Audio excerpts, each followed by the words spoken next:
Cosmos.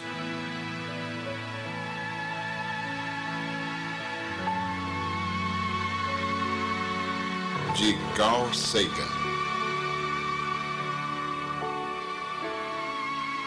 Uma viagem pessoal.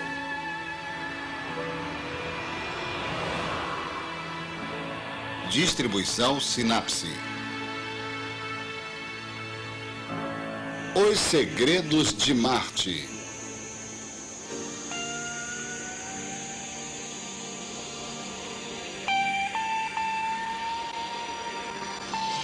Marcianos. Por que tantas especulações e fantasias sobre marcianos e não sobre saturnianos, digamos, ou plutonianos? Porque Marte aparenta ser, à primeira vista, muito parecido com a Terra. É o planeta mais próximo cuja superfície podemos ver. Há calotas de gelo polares, nuvens brancas errantes, violentas tempestades de poeira, padrões que mudam sazonalmente e até um dia de 24 horas. É tentador pensar nele como um mundo habitado. Marte tornou-se um tipo de arena mítica, na qual projetamos nossos medos e esperanças terrestres. Os mitos mais atormentadores sobre Marte provaram-se errados. Então, alguns foram para o extremo oposto e concluíram que o planeta é de pouco interesse. Eles começaram a cantar um blues para o planeta vermelho. Mas o Marte verdadeiro é um mundo de maravilhas. Suas perspectivas futuras são muito mais intrigantes do que nossas antigas apreensões sobre ele. Em nossa época, nós esquadrinhamos as areias de Marte, estabelecemos uma presença lá e preenchemos um século de sonhos.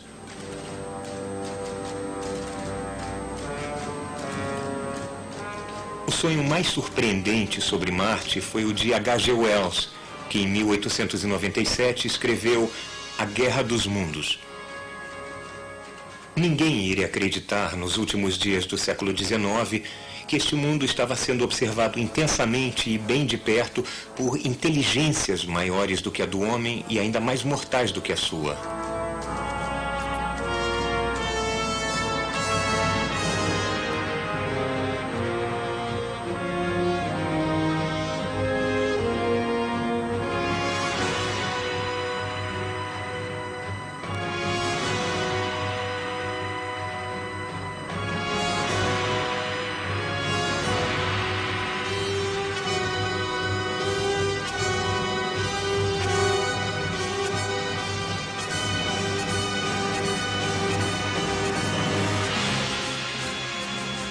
Enquanto os homens ocupavam-se com seus vários assuntos, foram examinados e estudados minuciosamente, talvez quase tão de perto quanto um homem com um microscópio poderia examinar as criaturas transientes que fervilham e multiplicam-se em uma gota d'água.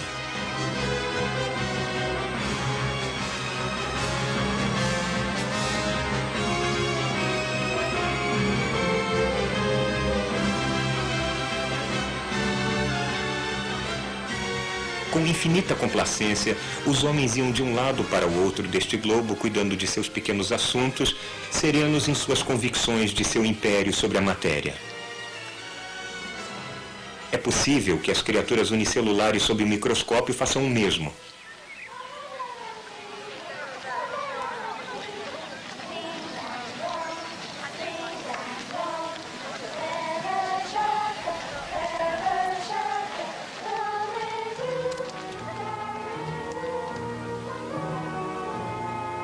Ninguém pensou nos mundos antigos do espaço como fontes de perigo humano, e nem para rejeitar a ideia da vida neles como impossível ou improvável.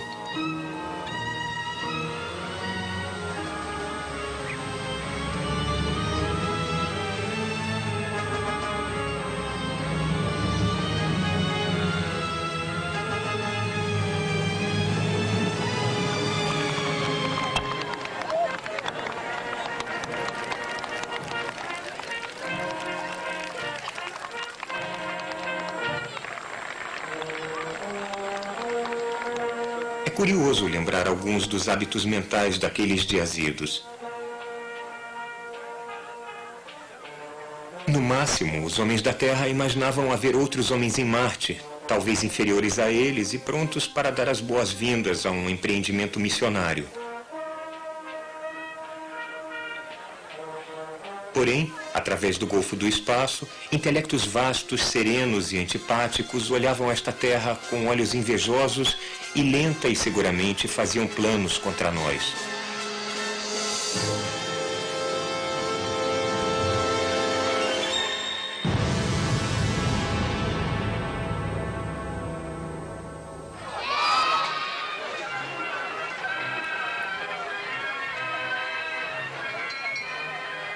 O romance de Wells capturou a imaginação popular da era vitoriana. Era uma época em que o automóvel era uma novidade, em que o ritmo da vida era largamente ditado pela velocidade do cavalo. A este mundo, Wells apresentou uma fantasia interplanetária com naves espaciais, armas de raios e alienígenas implacáveis. Isto era original e uma possibilidade inquietante. Os marcianos de H.G. Wells não eram meramente variações menores dos seres humanos. Em vez disso, eram um produto evolutivo de um meio ambiente totalmente alienígena.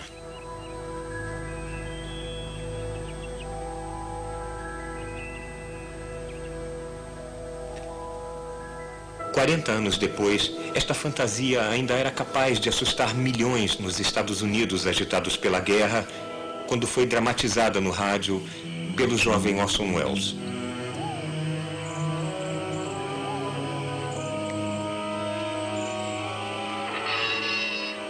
Alguns anos antes de A Guerra dos Mundos ser publicado, uma outra visão muito diferente dos marcianos estava formando-se na mente de um rico morador de Boston chamado Percival Lowell. Os marcianos de H.G. Wells eram um jeito do romancista a examinar a sociedade contemporânea através de olhos alienígenas. Mas os marcianos de Percival Lowell eram, acreditava ele, muito reais. Foi aqui que as alegações mais elaboradas de apoio à vida em Marte foram desenvolvidas. Lowell dedicou-se de modo amador à astronomia quando jovem. Ele saiu de Harvard, teve uma nomeação diplomática semi-oficial para a Coreia e, fora isso, se engajou nas ocupações usuais da riqueza em sua época. Mas seu eterno amor era o planeta Marte.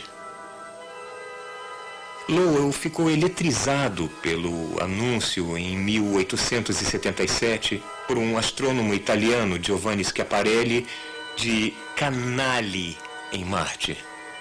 Schiaparelli tinha reportado durante uma passagem de Marte próxima à Terra uma intrincada rede de linhas retas simples e duplas cruzando as áreas brilhantes de Marte. Bom, canali em italiano quer dizer regos ou sulcos, mas foi prontamente traduzido como canais, uma palavra que compreensivelmente tem uma certa implicação de projeto inteligente. Uma Marte-mania varreu a Europa e a América e Percival Lowell viu-se preso a ela. Em 1892, com problemas de visão, Schiaparelli anunciou que estava desistindo de observar Marte. Lowell resolveu continuar o trabalho.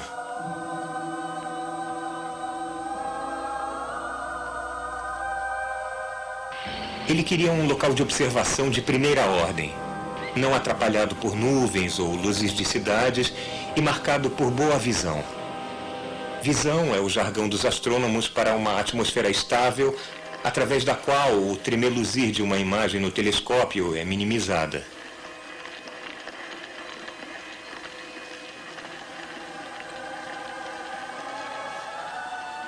Lowell construiu seu observatório bem longe de casa, em Mars Hill, aqui em Flagstaff, no Arizona.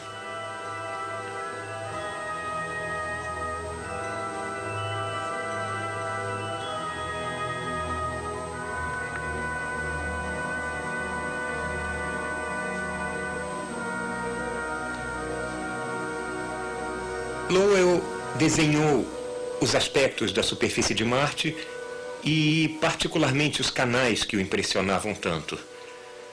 Bom, observações desse tipo não são fáceis. Você fica longas horas no telescópio, no frio do início da manhã. Na maior parte do tempo, a visão é de má qualidade. Quando a visão é ruim, a imagem de Marte borra e distorce. E você tem que ignorar o que observou.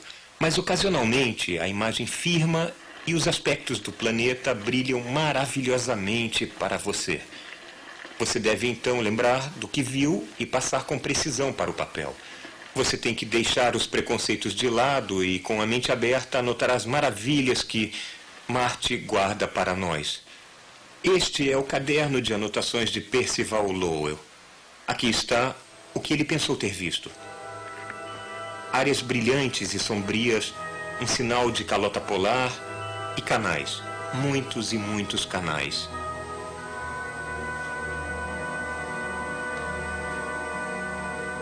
Lowell acreditava estar vendo uma rede de grandes canais de irrigação que circundava o globo, levando água do derretimento das calotas polares para os sedentos habitantes das cidades equatoriais.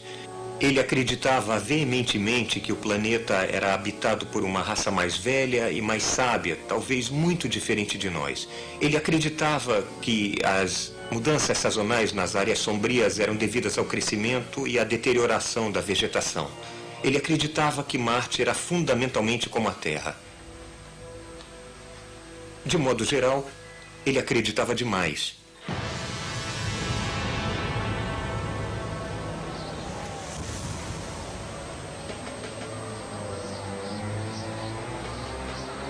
Os marcianos de Lowell eram uma raça moribunda. Suas outrora grandes cidades tinham ficado em ruínas. Lowell acreditava que o clima marciano estava mudando, que a preciosa água estava escorrendo para o espaço, que o planeta estava virando um mundo deserto. Os canais, pensou ele, eram uma última medida desesperada, um esforço heróico de engenharia para conservar a água que escasseava. Mas a tecnologia marciana, embora bem mais avançada do que a nossa, era inadequada para deter uma catástrofe planetária.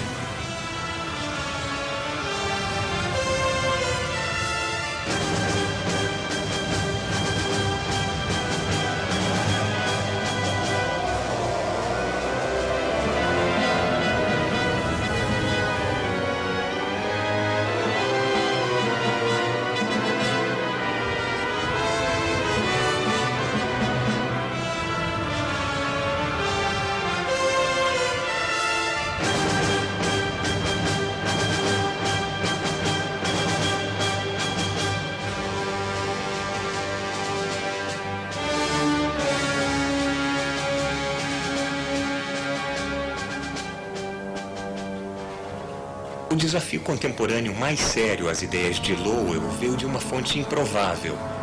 O biólogo Alfred Russel Wallace, co-descobridor da evolução pela seleção natural. Wallace mostrou corretamente que o ar em Marte era frio e rarefeito demais para permitir a existência de água líquida. Ele escreveu que só uma raça de loucos iria construir canais sob tais condições. Os marcianos de Lowell eram benignos e auspiciosos, até um pouco como deuses, muito diferentes da ameaça malévola proposta por H.G. Wells e Orson Welles em A Guerra dos Mundos. Os dois conjuntos de ideias passaram para a imaginação pública através dos suplementos dominicais, da ficção científica e de agitadas gerações de crianças de 8 anos, ao fantasiarem que um dia poderiam viajar para o distante planeta Marte. Eu lembro de ler com fascinação ofegante os romances de Marte de Edgar Rice Burroughs. Eu viajei com John Carter, um cavalheiro aventureiro da Virgínia, até Barsoom, como Marte era conhecido por seus habitantes. Vagando entre bestas de carga chamadas Tots, ganhando a mão da belíssima Deja Torres, princesa de Helium, e ajudando um lutador verde de 3 metros de altura chamado Tars Tarkus, enquanto as luas de Marte deslocavam-se acima em uma noite de verão em Barsoom.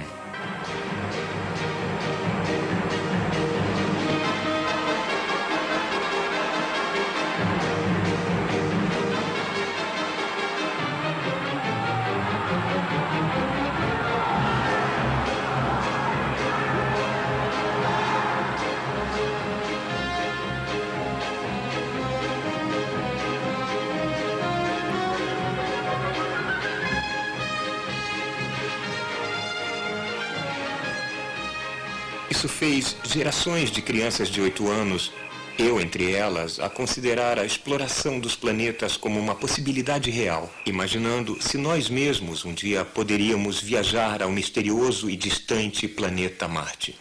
John Carter ia para Barsoom ficando em um campo aberto, abrindo as mãos e desejando muito estar em Marte. Eu lembro de passar horas da minha infância ao anoitecer com os braços resolutamente estendidos em um campo aberto, implorando ao que eu acreditava ser Marte para ser transportado para lá. Mas nunca deu certo. Tinha que ter um jeito melhor. E tinha. A estrada real para Marte foi aberta por um garoto que adorava foguetes.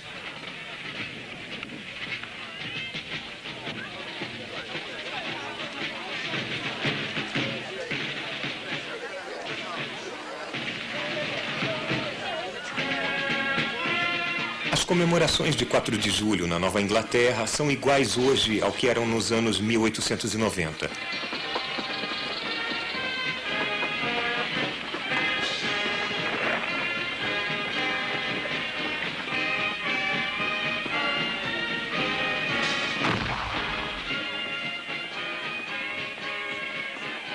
Na época, como agora, o ponto alto das festividades do dia era uma exibição de ativos fogos de artifício.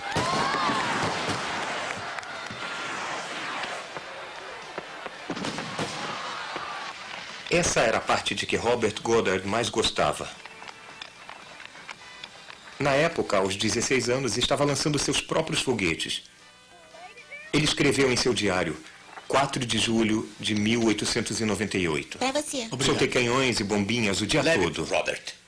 À noite disparei 5 foguetes. Vai soltar agora? Vou.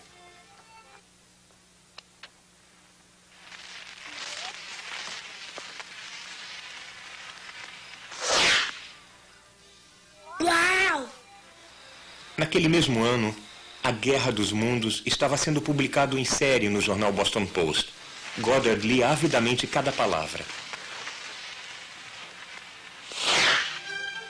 Os jornais de Boston também estavam publicando conjecturas intrigantes de um professor Lowell, a cujas aulas Goddard compareceria mais tarde.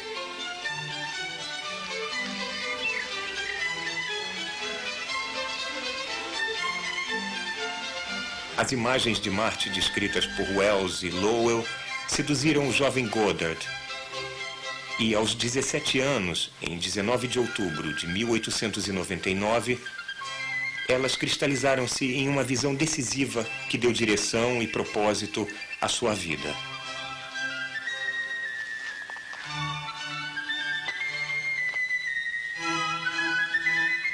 Dos galhos altos de uma velha cerejeira na fazenda de sua família, Goddard viu um jeito de fazer mais do que especular sobre Marte.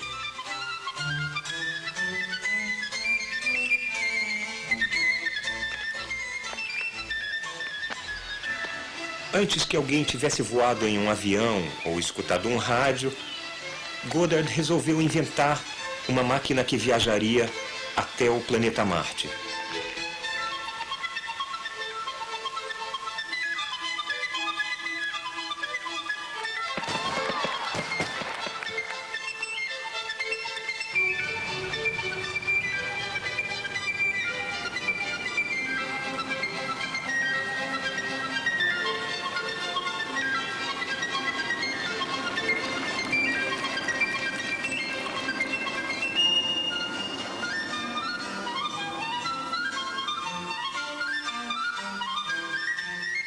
Durante o resto de sua vida, ele iria comemorar aquele dia de outubro como seu dia de aniversário, o nascimento do seu grande sonho.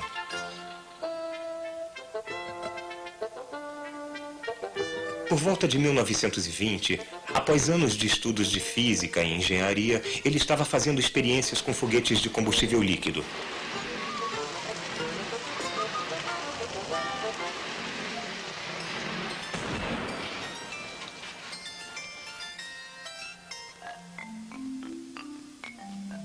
Para construir um foguete capaz de atingir grandes altitudes, Goddard tinha que criar os princípios de uma tecnologia totalmente nova. Ele inventou os componentes básicos que propelem, estabilizam e guiam o foguete moderno.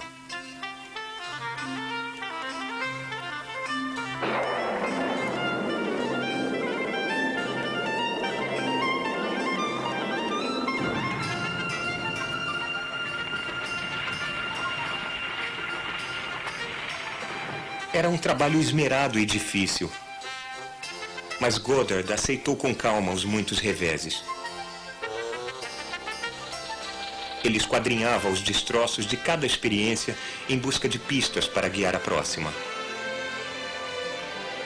Constantemente refinando técnicas antigas e inventando novas, ele levou gradualmente o foguete de brinquedo perigoso e o pôs a caminho de tornar-se um veículo interplanetário.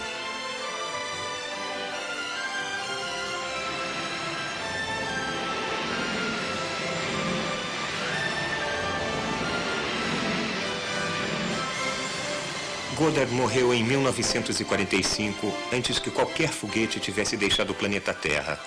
Embora Marte tenha sido sempre seu objetivo, Goddard sabia que tal meta seria ridicularizada.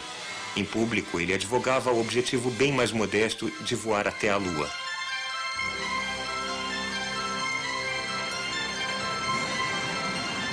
Esses sonhos de menino de viagens à Lua e a Marte, compartilhados por Goddard e seu contemporâneo, um cientista russo chamado Konstantin Tsiolkovsky, foram realizados apenas algumas décadas depois de suas mortes. E aconteceu que o primeiro planeta a ser explorado por foguete foi a Terra.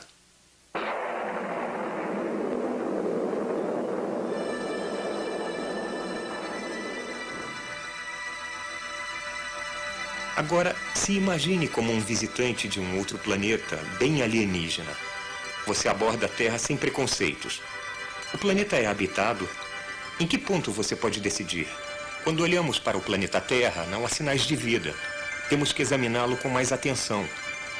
Se há seres inteligentes, talvez eles criem estruturas de engenharia que podem ser vistas a uma resolução de poucos quilômetros.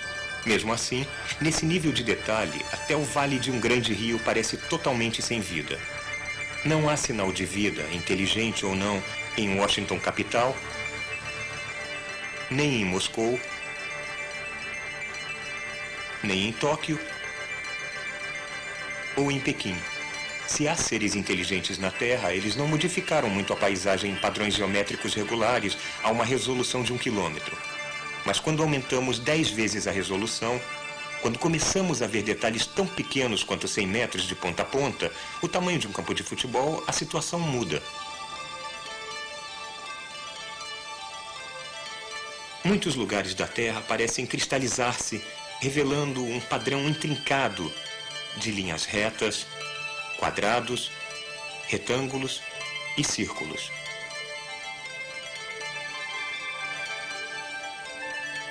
Estradas, canais, padrões de irrigação circular, tudo sugerindo vida inteligente com uma paixão pela geometria euclidiana e pela territorialidade.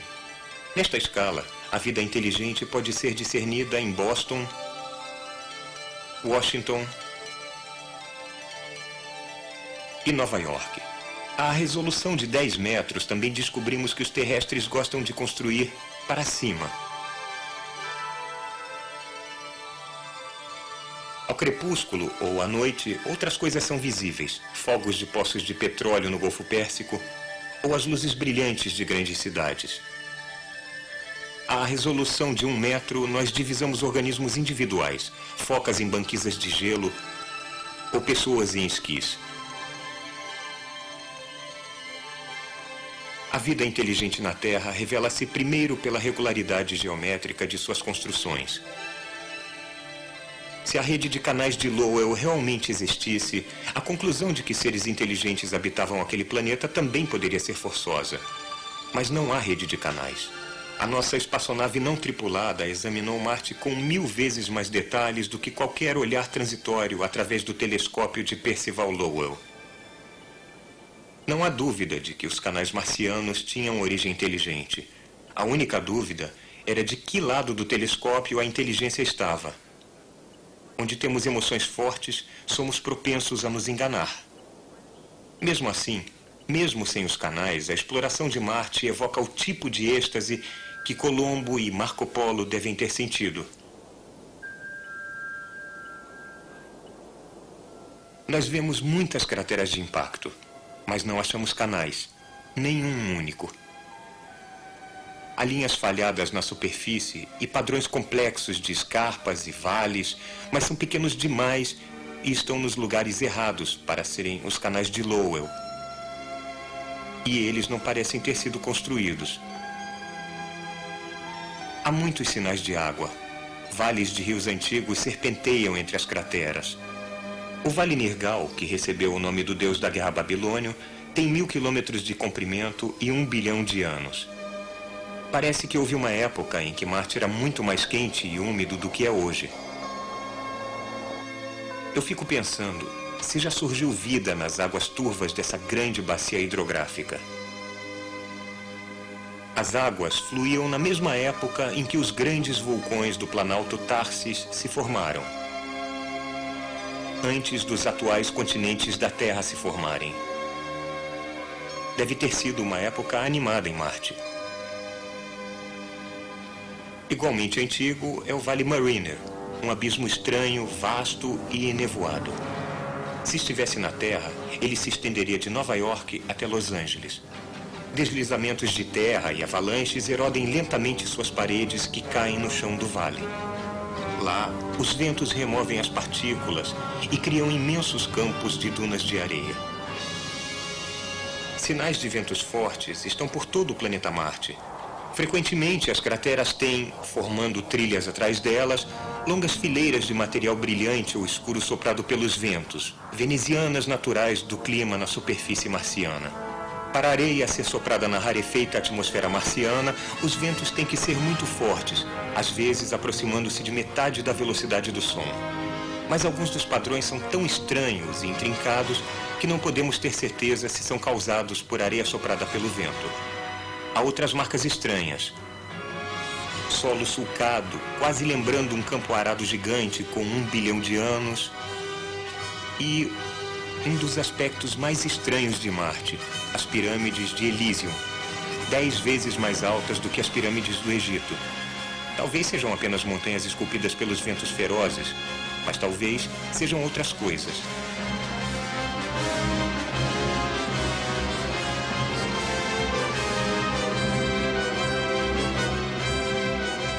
Que maravilha seria planar sobre a superfície de Marte, sobrevoar o Olympus Mons, o maior vulcão conhecido do Sistema Solar. A área de superfície de Marte é exatamente tão grande quanto a área terrestre do nosso planeta.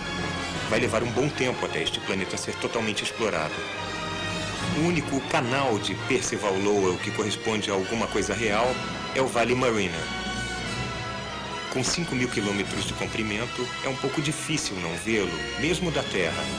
O Grand Canyon do Arizona caberia em um de seus menores afluentes. Um dia, nós vamos adernar pelos corredores do Vale dos Mariners.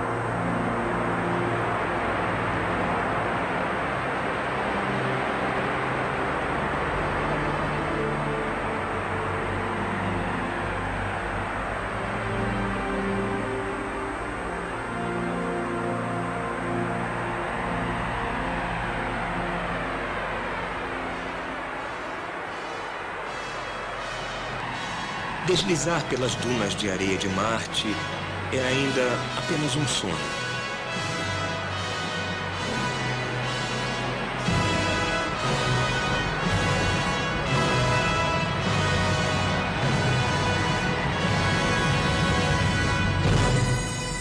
Mas nós temos, na verdade, enviado emissários robôs a Marte. Seus nomes são Viking 1 e Viking 2. O problema era onde pousá-los. Nós sabemos que os vulcões de Tharsis eram altos demais. A rarefeita atmosfera marciana poderia não suportar a descida do nosso paraquedas. O grande Vale Mariner também era áspero e imprevisível. As calotas polares eram frias demais para a usina nuclear do módulo de pouso mantê-lo aquecido.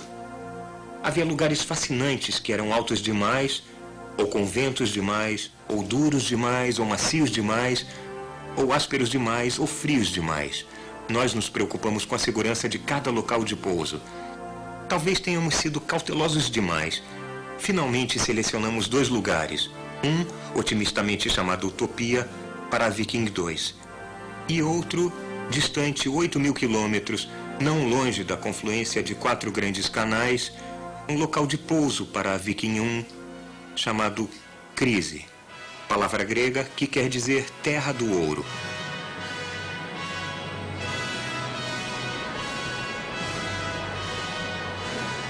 Então, depois de uma viagem de 100 milhões de quilômetros, em 20 de julho de 1976, a Viking 1 pousou bem no alvo, na planície Crise. Faz menos de 80 anos que Robert Goddard teve sua epifania em uma cerejeira em Massachusetts.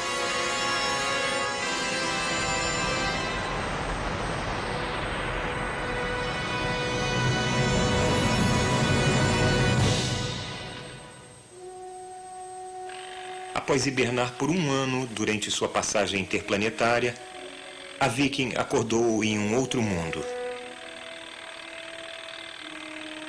A primeira coisa que ela fez foi ligar para casa, informando a chegada segura. Ela começou a levantar-se de acordo com as instruções memorizadas meses antes. Primeiro, esticou um dedo para testar os ventos marcianos. Depois, flexionando o braço, lançou uma luva protetora. A seguir, a Viking preparou-se para farejar o ar e testar o solo. Finalmente, abriu os olhos para ver seu novo meio ambiente.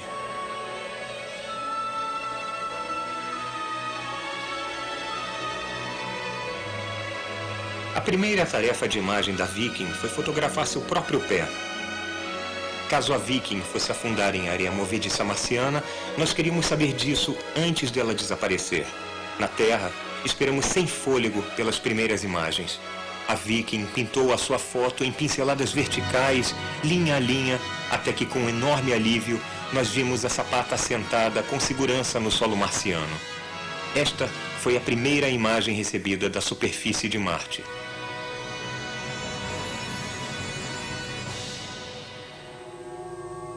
As câmeras em cada módulo de pouso da Viking revelaram um tipo de rocha desértica. Além do próprio módulo de pouso, nós vimos pela primeira vez a paisagem do planeta vermelho. Ele não parecia um mundo alienígena. Havia rochas, dunas de areia e colinas suavemente onduladas, tão naturais e familiares quanto qualquer paisagem da Terra.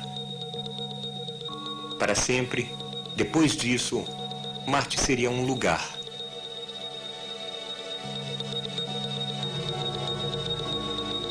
Nós descobrimos que o ar marciano era menos de 1% denso do que o nosso, e feito em sua maior parte de dióxido de carbono.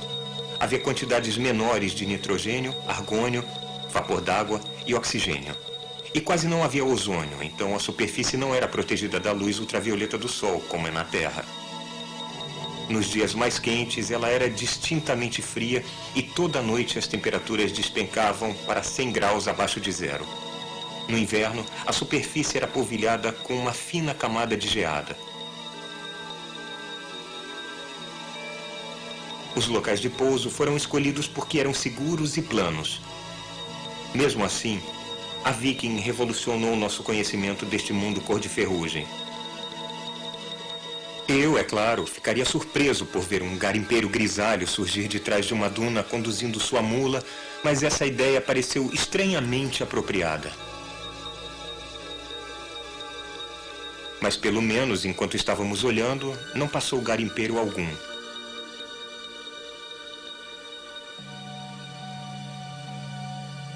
Nós estudamos com um cuidado excepcional cada foto que as câmeras enviavam por rádio. Mas não havia sinais de canais em Barsoom, nenhuma princesa ardente, nenhum lutador verde de 3 metros de altura, nenhum tot, nenhuma pegada, nem mesmo um cacto ou um rato-canguru. Talvez tivesse havido vida dentro das rochas ou abaixo do solo. Se houve, não deixou vestígios.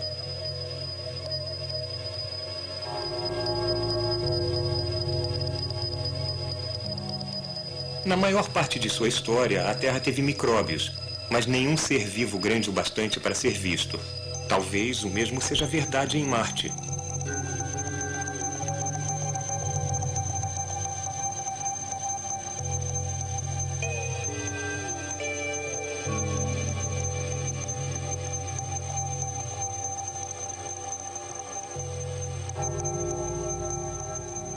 O módulo de pouso Viking é uma máquina soberbamente aparelhada e projetada. Ela estende as capacidades humanas para paisagens diferentes e alienígenas. Por alguns padrões, ela é astuta como um gafanhoto. Por outros, inteligente apenas como uma bactéria. Não há nada de depreciativo nessas comparações. A natureza levou centenas de milhões de anos para desenvolver uma bactéria e bilhões de anos para fazer um gafanhoto. Com apenas uma pequena experiência nesse tipo de negócio, estamos ficando muito bons nele. Nos 2 locais de pouso, em Crise e Utopia, nós começamos a cavar nas areias de Marte. Em uma escala muito pequena, tais trincheiras são a primeira obra de engenharia humana em outro mundo.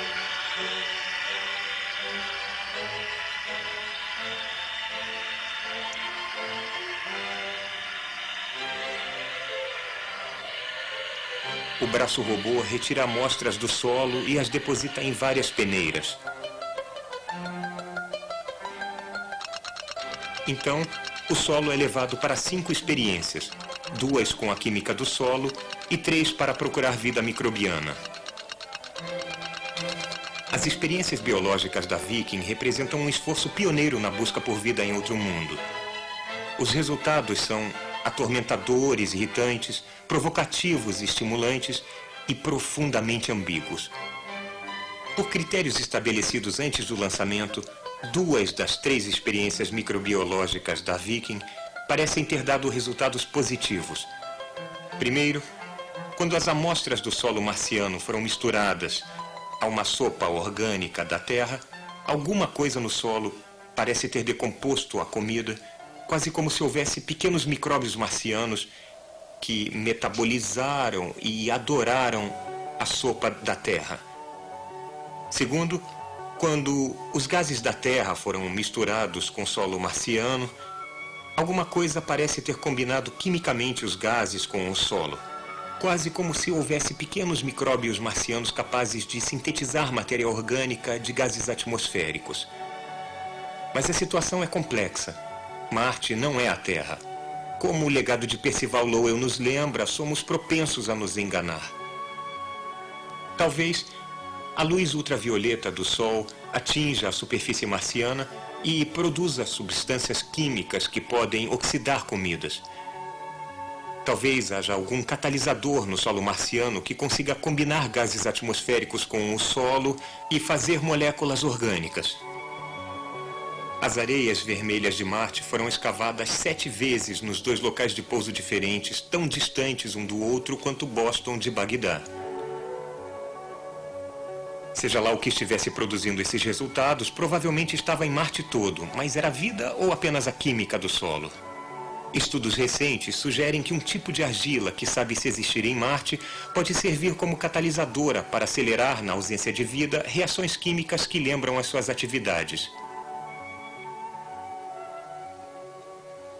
Pode ser que no início da história da Terra, antes da vida, houvesse pequenos ciclos químicos, fazendo no solo algo como fotossíntese e respiração, que iriam então ser incorporadas pela biologia quando surgiu a vida.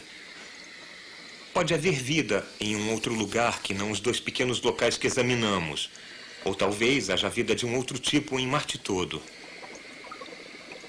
A vida é só um tipo de química de complexidade suficiente para permitir a reprodução e a evolução. Será que um dia iremos achar um espécime de vida baseado não em moléculas orgânicas, mas em uma outra coisa, uma coisa mais exótica?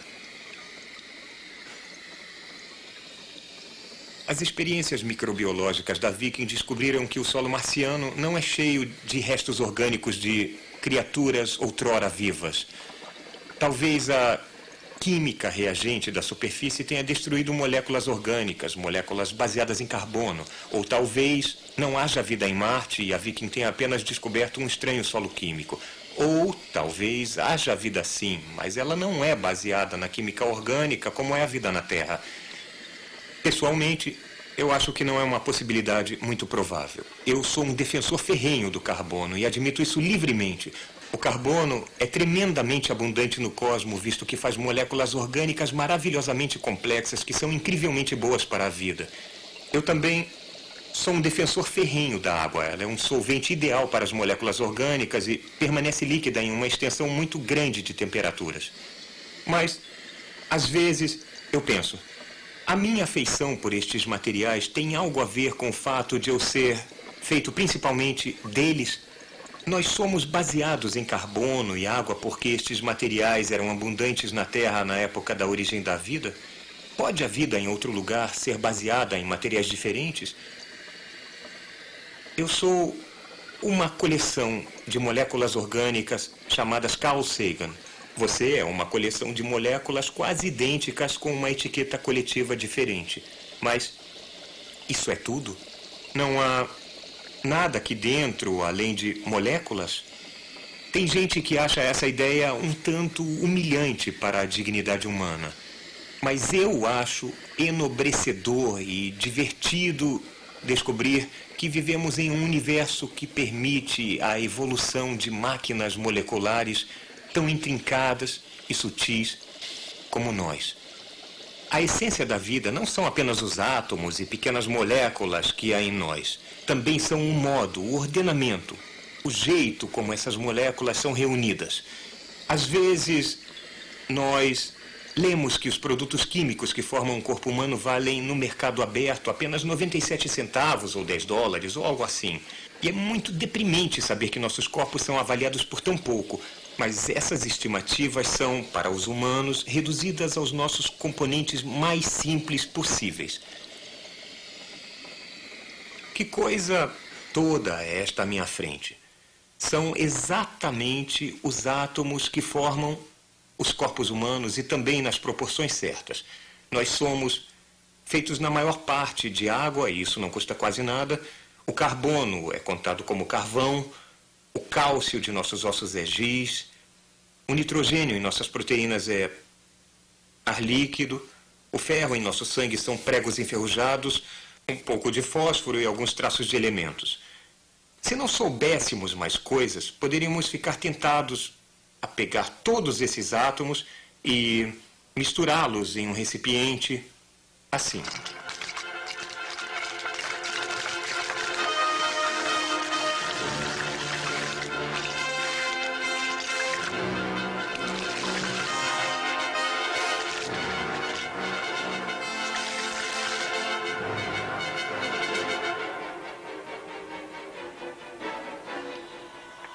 E mexer. Poderíamos mexer o quanto quiséssemos e, no fim de tudo, teríamos uma enfadonha mistura de átomos. Como poderíamos esperar outra coisa? A beleza de um ser vivo não são os átomos que vão nele, mas o modo como os átomos são reunidos. Informação destilada por mais de 4 bilhões de anos de evolução biológica. Incidentalmente, todos os organismos da Terra são feitos essencialmente dessa matéria. Um conta-gota cheio desse líquido poderia ser usado para fazer uma lagarta ou uma petúnia, se nós soubéssemos como reunir seus componentes. Toda a vida na Terra é feita da mistura dos mesmos átomos. Em outro planeta, os frascos da vida podem estar cheios de átomos muito diferentes e pequenas moléculas. Mas eu acho que as formas de vida em muitos mundos vão consistir, de um modo geral, dos mesmos átomos que são populares aqui. Talvez até das mesmas grandes moléculas. Então eu não acredito que possamos salvar a ideia da vida em Marte apelando para produtos químicos exóticos. Às vezes ouvimos falar de possíveis formas de vida nas quais o silício substitui o carbono ou talvez a amônia líquida substitui a água. Mas às temperaturas marcianas não parece haver alguma molécula plausível baseada em silício que possa carregar um código genético. E a amônia só é líquida sob pressões altas e temperaturas baixas. Um dia, num futuro distante, poderemos ter uma coleção de frascos, cada um contendo a bioquímica elementar de um outro mundo. Eu não sei se haverá um escrito Marte. Mas se houver, aposto que estará cheio de moléculas orgânicas.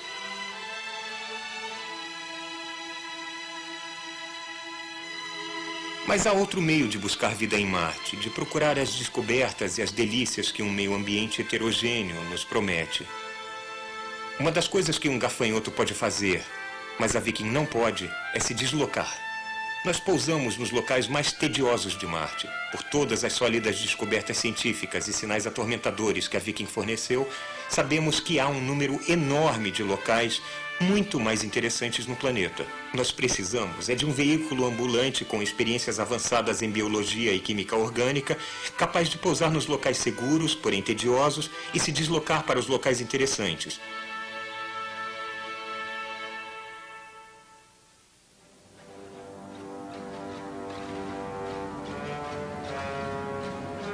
Este veículo ambulante foi desenvolvido pelo Instituto Politécnico Rensselaer. Há uma longa lista de coisas bobas que ele não sabe fazer. Um ambulante de Marte não tem tempo para perguntar se eu devo tentar um declive íngreme. Ondas de rádio viajando à velocidade da luz levam cerca de 20 minutos para ir e voltar à Terra.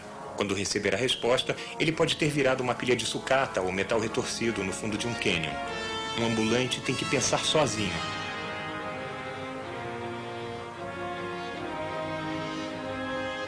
Imagine um ambulante com olhos de laser como este, mas cheio de instrumentos biológicos e químicos sofisticados, braços para colher amostras, microscópios e câmeras de televisão perambulando pela superfície de Marte.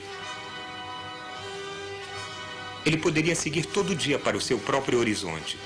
Um aspecto distante que ele mal resolveria ao nascer do sol pode estar sendo farejado e provado ao cair da noite.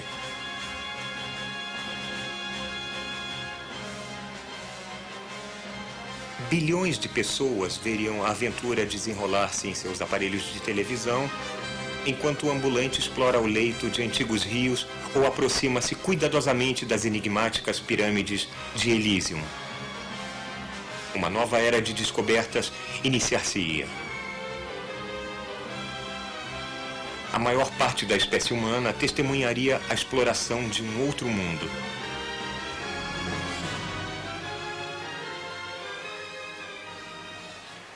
Há apenas 80 anos, não podíamos chegar mais perto de Marte do que nos esticando para ver uma imagem mínima e tremeluzente através de um telescópio no Arizona. Agora, os nossos instrumentos realmente tocaram o planeta. A Viking é um legado de H.G. Wells, Percival Lowell, Robert Goddard. A ciência é um empreendimento participativo que abrange gerações. Quando ela nos permite ver o lado mais distante de um horizonte novo, nós lembramos daqueles que prepararam o caminho, vendo por eles também. Em cada módulo de pouso há um microponto no qual estão escritos os nomes dos 10.000 homens e mulheres responsáveis pela excelente conquista da Viking. Um dos nomes nesse microponto é o de um amigo meu, um notável microbiologista chamado Wolf Wishniak. Ele foi a primeira pessoa a construir uma máquina para procurar micróbios em outro mundo. Seus amigos a chamavam de armadilha de lobo.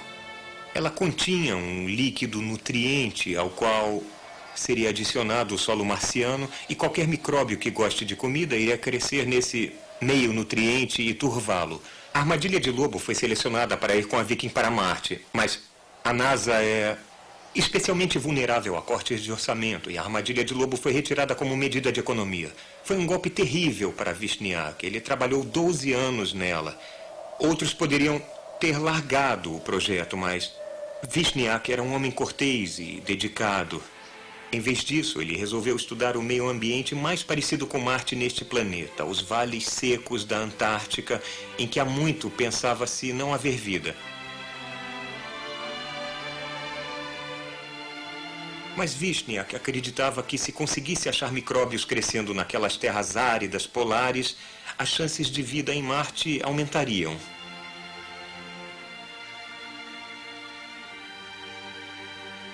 Então, em novembro de 1973, Vishniac foi deixado em um vale remoto nas montanhas Asgard, na Antártica. Ele montou centenas de pequenos coletores de amostras, versões em miniatura das experiências microbiológicas da Viking.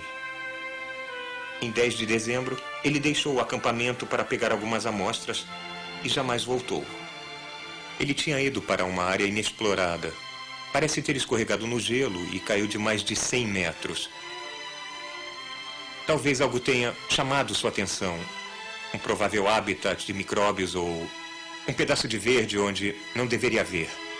A última anotação em seu caderno foi Estação 202 recuperada. 22 horas e 30. Temperatura do solo, menos 10 graus.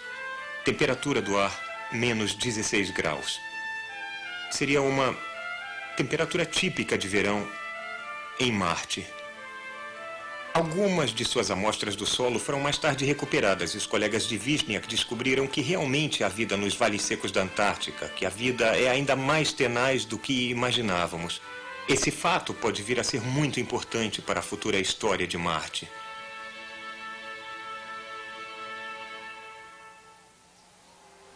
Vai chegar uma época em que Marte será cuidadosamente explorado. E aí, o que faremos com Marte? Se houver vida em Marte, aí acredito que não devemos fazer nada para perturbar essa vida. Marte, então, pertence aos marcianos, mesmo que sejam micróbios. Mas suponha que Marte seja de fato sem vida. Seremos nós, em certo sentido, capazes de viver lá, de tornar Marte habitável como a Terra? Poderemos fazer um outro mundo ficar como a Terra? Por mais lindo que Marte seja, isso com certeza traz problemas para nós. Há muito pouco oxigênio, não há água líquida e há luz ultravioleta demais. Tudo isso poderia ser resolvido se pudéssemos fazer mais ar. Com pressões atmosféricas maiores, a água líquida tornar-se-ia possível. Com mais oxigênio, seríamos capazes de respirar a atmosfera e o ozônio se formaria para proteger a superfície da luz solar ultravioleta. A evidência de água líquida no passado sugere que Marte já teve uma atmosfera densa, que não pode ter escapado toda para o espaço. Ela tem que estar em algum lugar do planeta. No subsolo de gelo, com certeza, porém mais acessível nas atuais calotas polares. Para vaporizar as calotas de gelo, temos que aquecê-las, de preferência cobrindo-as com alguma coisa escura para absorver mais luz do sol. Essa coisa teria que ser barata e capaz de fazer cópias de si mesma. Bom, essas coisas existem. Nós as chamamos de plantas. Nós iríamos precisar desenvolver, por seleção artificial, plantas escuras que poderiam sobreviver no severo meio ambiente de Marte. Tais plantas poderiam ser semeadas na vasta extensão das calotas polares de gelo marcianas, criar raízes, se espalhar, liberar oxigênio, fornecer sombra à superfície, derreter o gelo e liberar a antiga atmosfera marciana de seu longo cativeiro. Podemos até imaginar um tipo de agricultor visionário marciano, robô ou humano, perambulando pelas terras polares congeladas em um esforço que beneficia apenas as gerações futuras. Isso levaria centenas de milhares de anos.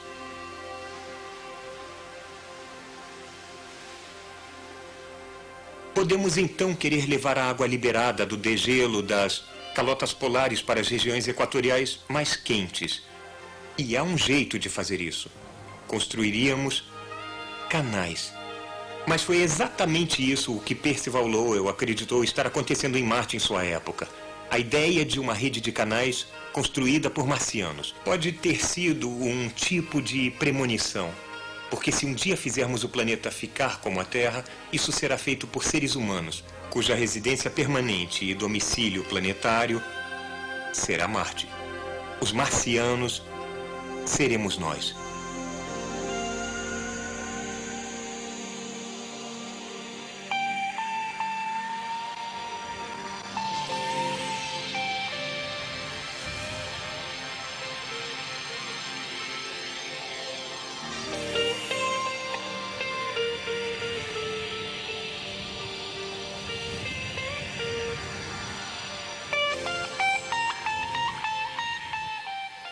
Cosmos, atualização. Marte hoje é totalmente irrelevante para o meio ambiente global da Terra. Sua superfície antisséptica é um alerta do que acontece quando não há uma camada de ozônio. Suas grandes tempestades de areia e o resultante resfriamento de sua superfície desempenharam um papel na descoberta do inverno nuclear, a mudança catastrófica no clima da Terra predita para seguir-se a guerra nuclear. Então, se você não tem um pingo de espírito aventureiro, ainda assim faria sentido apoiar a exploração de Marte. Nos anos recentes, tem havido um maremoto de interesse em organizar a primeira expedição de seres humanos para ir ao planeta Marte. Primeiro, precisamos de mais missões robóticas, incluindo ambulantes, balões e missões que voltem com amostras. E de mais experiência em voos espaciais de longa duração. Mas, finalmente, se tudo der certo, a nave interplanetária ou naves seriam construídas na órbita da Terra e lançadas para a longa viagem até Marte. Então, um módulo de pouso desceria na superfície. A tripulação surgiria deixando os primeiros passos humanos em outro planeta. Isso seria muito caro, é claro, a não ser que outras nações dividissem o custo. O item-chave em minha mente é se as necessidades inadequadas aqui na Terra devem ter prioridade. Mas essa é uma questão mais apropriadamente dirigida aos orçamentos militares. Agora, $1 trilhão por ano no mundo todo. Pode-se comprar muita coisa. As justificativas para o empenho de Marte têm sido dadas em termos de exploração científica, desenvolvendo a tecnologia, a cooperação internacional, a educação, meio ambiente. Alguns veem isto como a resposta óbvia ao chamado do futuro. Alguns acham até que devemos investigar acidentes geográficos enigmáticos, inclusive um que lembra um rosto humano enorme. Pessoalmente, eu acho que este, como centenas de outras mesas em blocos de lá, seja esculpido pelos ventos de alta velocidade. Mas já que vamos lá mesmo, não faz mal dar uma olhada. Um grupo notável e variado de líderes norte-americanos endossou a meta de Marte. Eu imagino os emissários da Terra, cidadãos de muitas nações, perambulando pelo vale de um antigo rio em Marte, tentando entender como um mundo tão parecido com a Terra tenha entrado em uma era de gelo permanente e procurando sinais de antiga vida ao longo das margens dos rios. A longo prazo, o significado de tal missão não é nada menos do que a conversão da humanidade em uma espécie multiplanetária. Versão brasileira MG Studio.